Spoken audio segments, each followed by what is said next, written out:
vegan, 'cause the planet must survive.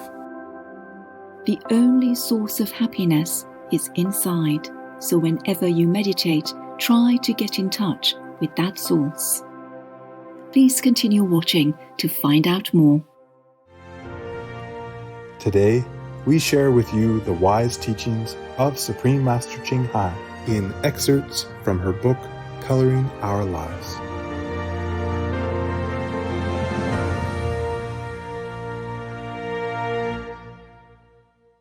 The Supreme I. If we want to see our own nature or our Buddha nature, we have to see through a different eye, through a different perception. This eye is what we call the wisdom eye, or Buddha's eye, the heavenly eye, or what the Christians call the single eye. Jesus said, "If thy eye be single, thy whole body shall be full of inner heavenly light." What does that mean? Should we put our eyes together and make them become one like cross-eyed people? No. Even like that, we will see no inner heavenly light. So the eye that is mentioned in the Buddhist scriptures, the Christian Bible, and the other scriptures is not the physical eye, but the single eye within our wisdom, within our ocean of consciousness. Actually, there is no eye. But because we can see everything from heaven to hell, from this world to the Buddha's land, we call that an eye. So, to open this eye, we need someone who can show us the way to do it. Just like when we want to drive a car, we need someone who already knows how to drive the car to help us.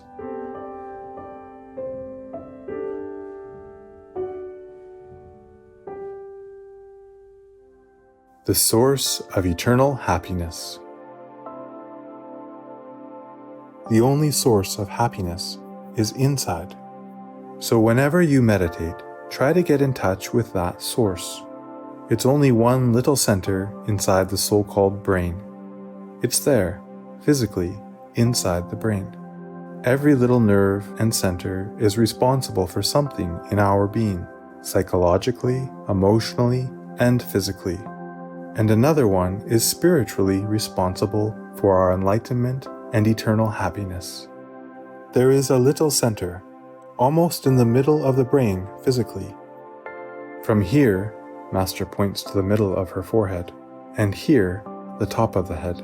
Go inward into 2/3 of the head. The wisdom eye center must be there, really inside. So when you look with the wisdom eye, it means you are trying to make contact with that center. Even just sometimes, when you make contact there, in just a matter of seconds, you immediately feel different. Of course, you cannot always get in touch with that center, or you are not consciously always in touch with that center. But keep practicing. Practice makes the master. That's what we do. You cannot always keep on giving. You will be depleted if you give with the ego or the physical strength of an ordinary human being.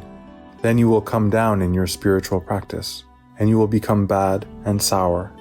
And that's how many so-called gurus became bad, sour, and degraded after some time. Perhaps in the beginning, they were very pure, very holy and very saintly.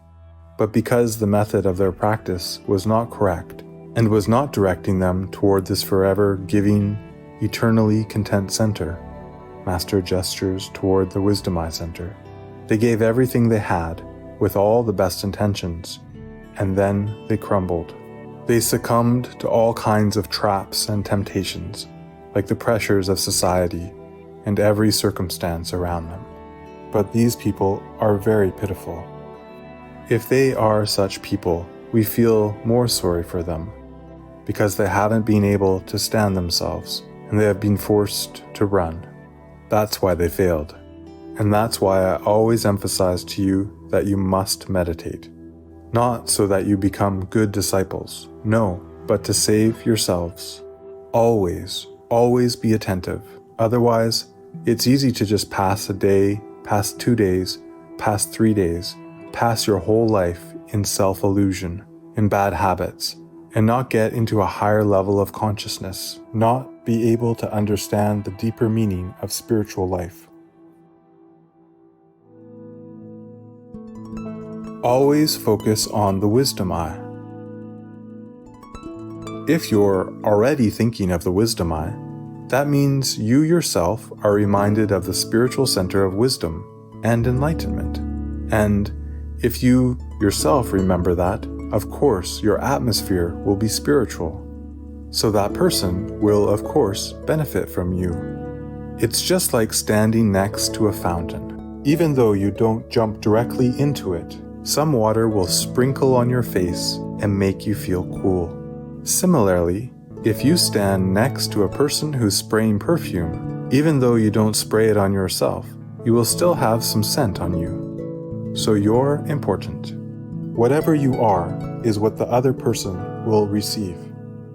That's why, whenever we remember anything about the spiritual center, about our true self, the person next to us will benefit. That's how it works. Peaceful viewers, we appreciate your loving company today for Words of Wisdom.